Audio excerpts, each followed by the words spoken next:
Boa noite. Cães farejadores do Corpo de Bombeiros de Manaus foram enviados hoje para Tabatinga, no interior do Amazonas, para reforçar as equipes que realizam buscas a um helicóptero que está desaparecido desde a última sexta-feira na região do Alto Solimões. 5 pessoas, entre elas 2 índias grávidas, estariam a bordo da aeronave. As buscas ao helicóptero desaparecido foram retomadas hoje. A aeronave saiu de uma comunidade indígena no município de Atalaia do Norte na última sexta-feira, com destino a Tabatinga, a 1.108 quilômetros de Manaus, mas desapareceu minutos antes do pouso. O aparelho é um modelo Esquilo, que estava a serviço da Casa de Saúde Indígena do Alto Javari. 5 pessoas estariam a bordo. 2 delas eram indígenas que estariam grávidas, uma acompanhante, uma enfermeira e o piloto da aeronave. De acordo com o comandante do Corpo de Bombeiros Militar do Amazonas, indígenas e ribeirinhos daquela região teriam ouvido um barulho que seria do helicóptero caindo. A população falou que viu o helicóptero caindo, né? Os moradores nas proximidades viu mais ou menos a região onde ele tinha caído, só que nessa região realmente já foi feito um pente fino, inclusive até o Exército agora está incluso também na operação e não foi encontrado até agora nada. As buscas à aeronave desaparecida estão concentradas em um raio de 8 quilômetros do ponto onde as torres de controle perderam o contato com a aeronave. O local é de mata fechada e de difícil acesso, porque em toda a região as florestas estão assim, completamente alagadas. De acordo com a assessoria da Força Aérea Brasileira, que auxilia nas buscas, os trabalhos estão sendo realizados por terra e pelo ar por 80 homens, entre militares do Exército, Corpo de Bombeiros e brigadistas das Defesas Civis. Esta manhã, 2 cães farejadores do Corpo de Bombeiros e mais 8 militares foram para a região reforçar as equipes de busca. Agora, com a ajuda do adestramento de cães, né, nós vamos poder ter uma apuração, um faro muito melhor para a gente localizar essas vítimas, né? O governo do estado entende que não só as forças, não só as armadas como as nossas, mas também entende que tem que ter uma equipe especializada para fazer todo o atendimento aos familiares que estão nessa preocupação com as vítimas. Por meio de nota, o Ministério da Saúde informou que lamenta o ocorrido e que está acompanhando as buscas e prestará o auxílio necessário. Em uma ação ousada que envolveu homens, mulheres e até adolescentes, um grupo armado roubou um posto de combustível na madrugada de hoje na zona norte da capital. Câmeras de segurança flagraram toda a ação e devem ajudar a polícia na identificação dos suspeitos. As imagens da câmera de segurança mostram o momento que um homem chega. Ele está de terno e usa um boné, mas logo dá para perceber que é um assaltante. Armado, ele xinga e agride o funcionário do posto de gasolina localizado na zona centro-sul de Manaus. Logo se aproximam outros criminosos. Esse comparsa, que também está armado, ameaça atirar a queima-roupa no balconista que atendia na loja de conveniência. Os assaltantes teriam informações privilegiadas de que existia um cofre no estabelecimento. Até os bandidos chegarem à sala onde era guardado o dinheiro, a sessão de tortura continua. Durante todo o tempo, o funcionário fica sob a mira de revólveres. Os assaltantes ainda se divertem e fazem até uma dancinha.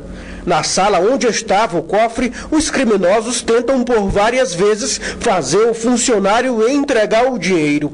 Mas o curioso é que não foi preciso nem mesmo abrir o cofre para os ladrões fugirem com o valor. E após várias tentativas, os criminosos conseguiram levar o cofre com todo o dinheiro que estava dentro. Veja nessa imagem o momento em que o bando arruma um carro para fugir. A movimentação é grande. Eles então colocam o cofre no porta-malas. Pelo menos 8 pessoas, entre homens, mulheres e até adolescentes, participaram do assalto ao posto, de onde teriam levado aproximadamente R$60 mil, segundo os funcionários. Ainda muito abalado, o funcionário que foi rendido falou dos momentos de tensão diante dos criminosos. Dizendo que não tinham nada a perder, que eram bandidos e não iam sair de mãos abanando. Ou eles saíam com dinheiro ou eles matavam a gente. Eles queriam matar a gente, mas só que a gente estava pedindo calma, que a gente ia dar um jeito de remover esse cofre, mas que eles levassem o cofre e deixassem a gente vivo, né? Após Após denúncia anônima, policiais do Departamento de Investigação sobre Narcóticos prenderam neste domingo 4 pessoas suspeitas de envolvimento com o tráfico de drogas na zona norte de Manaus. Entre elas, um peruano de 45 anos que foi detido no momento em que entregava para um comparsa uma sacola com 12 pacotes de maconha do tipo skunk. Segundo a polícia, a droga que teria sido trazida da região do Alto Solimões seria entregue para um casal no bairro Novo Aleixo, que também foi detido. Na casa, um jovem também foi flagrado usando entorpecente. Ele assinou um termo circunstanciado de ocorrência e foi liberado. Todos foram autuados por tráfico de drogas e associação para o crime. Sem acordo com o governo federal, os servidores da Superintendência da Zona Franca de Manaus seguem em greve. A preocupação dos empresários é que, com o movimento deflagrado há quase 2 semanas, nos próximos dias, os insumos para as empresas do distrito podem começar a ficar escassos. Desde 2003, um acordo entre trabalhadores da Suframa e o Ministério do Planejamento não é firmado. Dezenas de greves e paralisações já ocorreram. A última começou há 11 dias e segue sem previsão para terminar. Os servidores querem a reestruturação do salário de nível médio, de R$ 1.439 para R$ 4.600 e nível superior, de R$ 2.986 para R$ 8.000. Era o previsto, né? A partir do 15º dia as indústrias começam a sofrer, algumas um pouco antes, outras um pouco depois, e no 11º dia, que é o caso de hoje, algumas indústrias já começam a paralisar suas linhas. Dos 530 funcionários da Suframa, apenas 30% estão cumprindo o expediente, como manda a lei de greve. Eles atuam somente na liberação dos produtos alimentícios, medicamentos, equipamentos hospitalar e na liberação de projetos da indústria. Quando a greve dos servidores da Suframa atingir o 15º dia, e isso deve acontecer no final desta semana, um estudo do Centro das Indústrias do Amazonas divulgou que o prejuízo ao polo industrial de Manaus será de 150 milhões de dólares.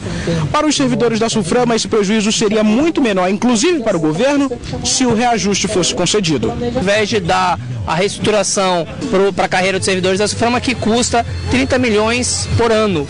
Isso impacta na arrecadação do Estado, na verdade da União inteira, que pelos cálculos do IBGE, 76 milhões de reais não serão arrecadados em um dia de greve. É uma conta que não fecha. O presidente do Centro das Indústrias do Amazonas lembra que os trabalhadores estão no direito deles. Porém, ele espera que o impasse logo seja resolvido. Afinal, 25% da economia de Manaus gira em torno do polo industrial. Só aqui na cidade de Manaus estamos falando de mais de 600 mil empregos que vêm por conta da atividade do polo industrial. Se nós contarmos que cada emprego gerado no polo industrial são 2, 3 pessoas por família, nós estamos falando que quase a metade dessa cidade tem o seu sustento desenvolvido, adquirido pela atividade do polo industrial. Fora os empregos que nós geramos fora do nosso estado. Agora, uma informação importante para quem usa ônibus. O terminal da Cachoeirinha, mais conhecido como T2, localizado na zona sul de Manaus, será fechado para a reforma a partir do dia 9 de junho. Segundo a Superintendência Municipal de Transportes Urbanos, as obras devem durar cerca de 120 dias. Durante esse período, o embarque e desembarque de passageiros das linhas que passam pelo T2 serão realizados nas ruas Itacoatiara e Carvalho Leal. Ainda segundo a SMTU, a integração das linhas não será prejudicada. Foi divulgado hoje o 3º e último alerta de cheia. Segundo o Serviço Geológico do Brasil, dependendo do volume de chuvas este ano, a capital pode sofrer com a 2ª maior cheia do Rio Negro, que já afeta 4.000 famílias aqui na cidade. Em todo o estado, já passa de 230 mil o número de atingidos pela cheia dos rios. O nível do Rio Negro sobe em ritmo acelerado e pelas galerias a água transborda nas ruas da área central, onde é concentrado o comércio. Sinal de preocupação para os donos de armazéns. No estabelecimento de seu Altamir é possível ver a marca da última enchente, o que faz ele deixar a mercadoria suspensa até hoje. Está tudo interditado e a gente vai vivendo dos fregueses fiéis que nós temos ainda. É complicado, complica para todo lado. A cheia do Rio Negro já começa a mudar o cenário aqui nas ruas do centro de Manaus. Passar nesse trecho agora só é possível por meio das pontes de madeira e o acesso aos comércios também é feito com pisos improvisados. É preciso se preparar mesmo para superar mais uma grande cheia. Segundo o terceiro boletim de alerta, divulgado hoje pelo Serviço Geológico do Brasil, dependendo das chuvas, Manaus pode sofrer esse ano com a segunda maior cheia do Rio Negro. A maior da história na capital foi registrada em 2012. Se atingir o teto da previsão de 29 metros e 89 centímetros, seria então a segunda maior cheia já registrada aqui no Porto de Manaus. Em Manaus, a cota de emergência de 29 metros foi superada no dia 20 de maio. São mais de 4.000 famílias atingidas nas zonas urbana e rural. Na capital, 16 bairros já foram atingidos e com a paisagem da cheia há outro problema, a poluição pelo lixo. Daniel é um dos agentes de limpeza da prefeitura que se empenham para manter limpos os braços de rio que cortam a cidade. Manter rio limpo, a sociedade tem que ajudar, né? Não jogar lixo de igarapé, porque é importante para nós, né? No Amazonas já passa de 230 mil o número de pessoas afetadas pelas inundações. 29 municípios estão em situação de emergência reconhecida pela Defesa Civil do Estado. 8 em alerta e 1 em estado de calamidade pública. A tendência é subir o quantitativo desse município, em função, porque o rio ainda continua causando impacto, ainda está em elevação contínua, a previsão ainda que esse mês de junho ainda continue afetando, então mais municípios entrarão em situação de emergência. E vamos conferir agora a previsão do tempo para esta terça-feira aqui na capital e também no interior.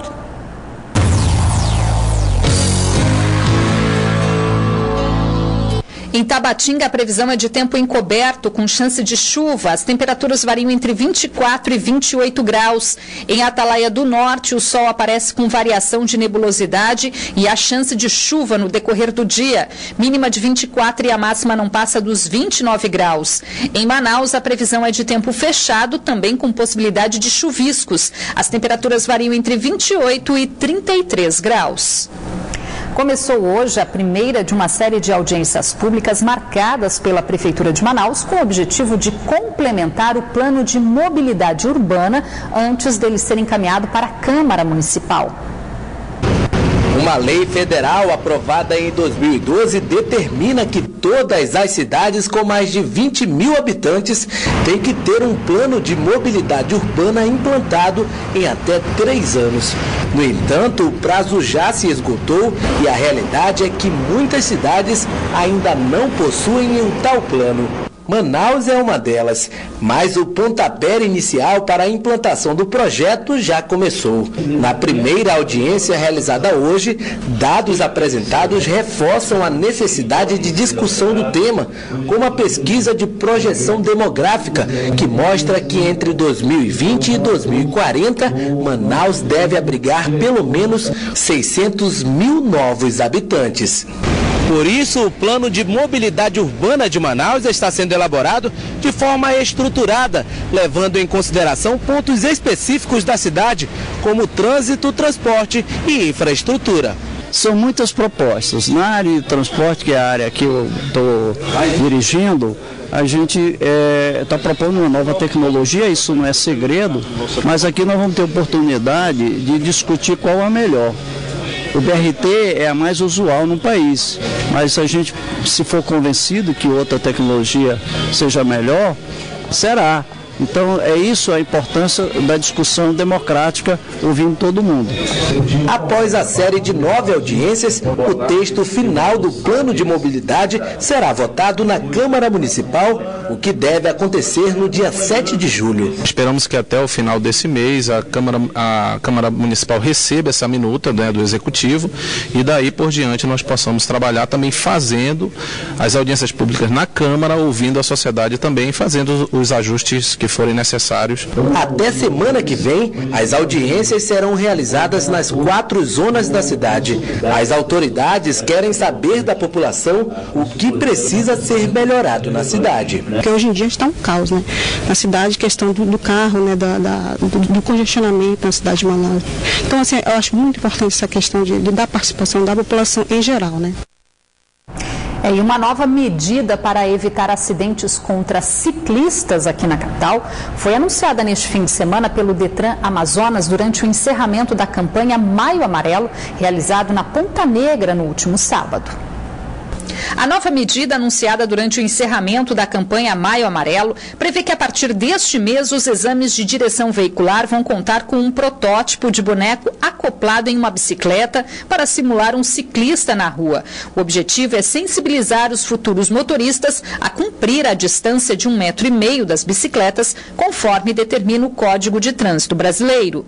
Com isso, as autoescolas irão se adequar e instrutores também, para que a partir desse dia, todo mundo que for tirar a sua primeira habilitação já tenha na consciência a questão de respeitar. No fim da campanha, uma homenagem às vítimas que perderam a vida no trânsito, como o ciclista Simão Antônio de Lima, que morreu no dia 21 de maio após ser atropelado por um ônibus na Avenida Djalma Batista. Isso não pode passar em branco, tem que realmente mesmo o pessoal se indignar com isso, a sociedade não pode aceitar. E assim, essa dor que a gente está sentindo, outra família poderia estar sentindo também. E eu creio que no caso do meu pai não ficará impune, e eu creio que Deus vai usar órgãos, né, pessoas mesmo com poder na nossa cidade para que se cumpra, né, a justiça de Deus e que essa pessoa pague pelo que ele fez. Porque ele assumiu o risco de tirar uma vida a partir do momento que ele não respeitou o limite de 1,5 metros de... Pelo menos 32 mil pessoas foram conferir neste fim de semana o evento gastronômico Passo a Passo, promovido pela Prefeitura de Manaus, no centro da cidade. Além das nossas delícias regionais, o visitante também pôde apreciar um ambiente histórico revitalizado, nem sempre percebido na correria do dia a dia. Onde tem comida de qualidade, tem sempre alguém por perto querendo provar as delícias.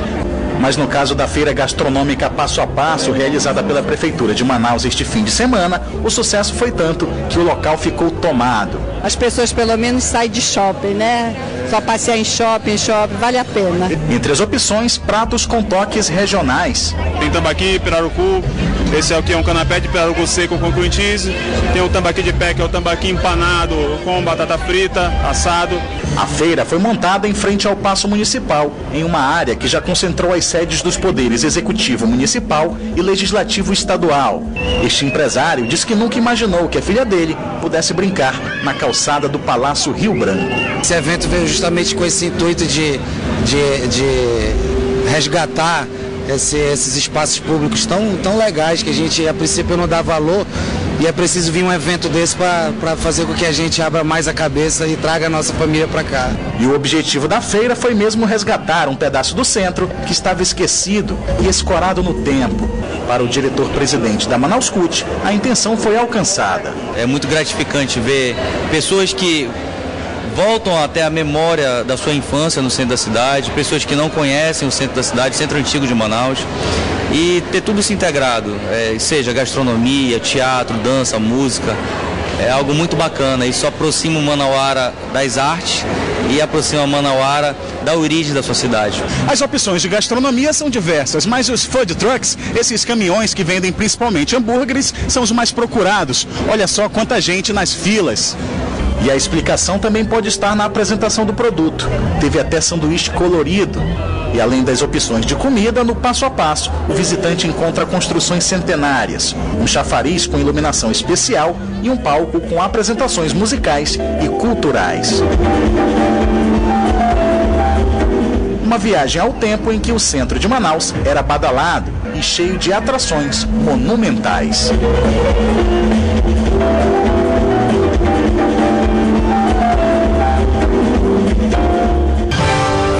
3 policiais militares acusados de envolvimento na morte de um ex-policial civil estão sendo julgados nesse momento no Tribunal do Júri, no Fórum Enoque Reis, na capital. Os detalhes com Orestes Litaif. O julgamento começou por volta das 9 horas da manhã. 3 policiais militares são julgados por um homicídio ocorrido em 2004. A vítima foi o ex-policial civil Santos Clidevar, que na época foi reconhecido pela Polícia Federal como narcotraficante. De acordo com o Ministério Público, o ex-policial civil foi morto porque ameaçou revelar a existência de um grupo de extermínio que seria comandado pelo coronel da Polícia Militar, Felipe Acer Rio Branco, que na época era chefe do Departamento de Inteligência da PM. Outras 3 pessoas aguardam o julgamento. O crime aconteceu no dia 2 de março de 2004, em um ramal na BR-174. Oreste Letaif para o Band Cidade. Agora o futebol, pelas semifinais do Campeonato Amazonense. Neste domingo, o Nacional venceu Penarol por 2-0 em Itacoatiara. O jogo de volta está marcado para o próximo sábado, dia 6. Mas a partida, que inicialmente seria realizada na Arena da Amazônia, foi transferida para o Estádio da Colina. Segundo a Federação Amazonense de Futebol, a mudança atende a um pedido da Polícia Militar devido à realização na mesma data da Marcha para Jesus. Já no sábado, o FAST bateu o Princesa dos Solimões por 1-0 no Estádio da Colina, aqui na capital. Sob olhares de poucos torcedores, as duas equipes disputaram um jogo cauteloso, com poucas oportunidades de gols. A primeira chance veio para o time do Princesa, com este cruzamento da linha de fundo rebatido pelo goleiro adversário. Mas foi o Rolo Compressor que abriu o placar aos 38 minutos com este gol de Romarinho. Na etapa complementar, os dois times voltaram com a mesma pegada do primeiro tempo. E aos 31 minutos, o Tubarão reagiu com este gol de cabeça de Delrick, mas ele estava impedido. E a partida terminou assim: FAST 1, Princesa 0. Destaque da vitória do Rolo Compressor foi para o zagueiro Thiago Brandão, que durante um lance sofreu 2 cortes no rosto. E como continuou jogando com a proteção de um esparadrapo, terminou a partida levando 6 pontos. O jogo de volta será realizado no próximo domingo e, segundo a Secretaria de Estado de Infraestrutura, poderá acontecer já no novo estádio Gilbertão, em Manacapuru. O que conta realmente agora no momento como esse é a vitória. Já tínhamos uma boa vantagem, com a vitória nós conseguimos ampliar ainda melhor e agora é trabalhar. Uma semana decisiva para nós trabalharmos aí e encarar novamente o Princesa. Tem nada perdido não, né? 180 minutos. Do mesmo jeito que eles fizeram vencer a gente hoje aqui, a gente vai trabalhar a semana, que no próximo semana a gente pode vencer eles também. Durante os intervalos do Band Cidade de hoje, você deve ter percebido a veiculação de imagens que destacam algumas das belezas da Amazônia. É a campanha que você já conhecia pelo Facebook e que agora também ganha a programação da TV Band Amazonas. São imagens exclusivas captadas pelas lentes do conceituado fotógrafo Carlos Navarro. Ele nasceu na Venezuela, mas já está em Manaus desde a década de 70. Por essas lentes já foram captadas imagens de encher os olhos. A Amazônia vista de uma maneira artística.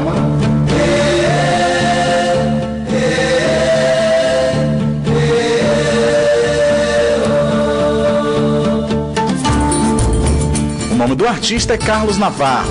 Com 15 exposições na carreira, o fotógrafo também acumula prêmios em concursos e, desde o ano passado, ilustra as redes sociais da Band Amazonas com belas cenas. São os ecos amazônicos. Dentro dessa parceria com a Band, eu me preocupei mais em mostrar o que é essa memória do Amazonas, tanto na parte gastronômica, a parte ecossistema, a parte de arquitetura da cidade. A partir de hoje, essas fotos vão ser exibidas também na programação da Band Amazonas, um novo projeto que promete ser ainda mais abrangente. Eu não levo para a rua um tema específico, vou procurar isso, vou fazer isso.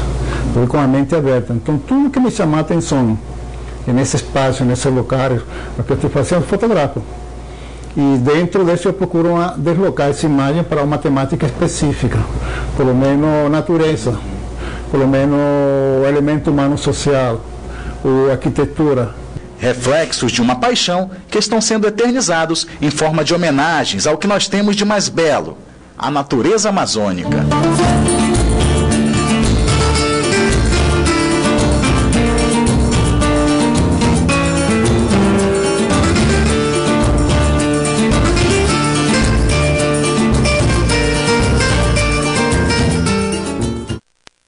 E você pode compartilhar as fotos no Facebook, basta acessar facebook.com/bandamazonas.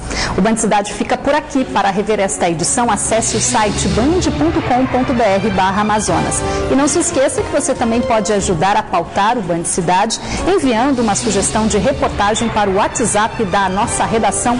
Anote o número 99205-1478. Vem aí o Jornal da Band. Boa noite para você. Até amanhã.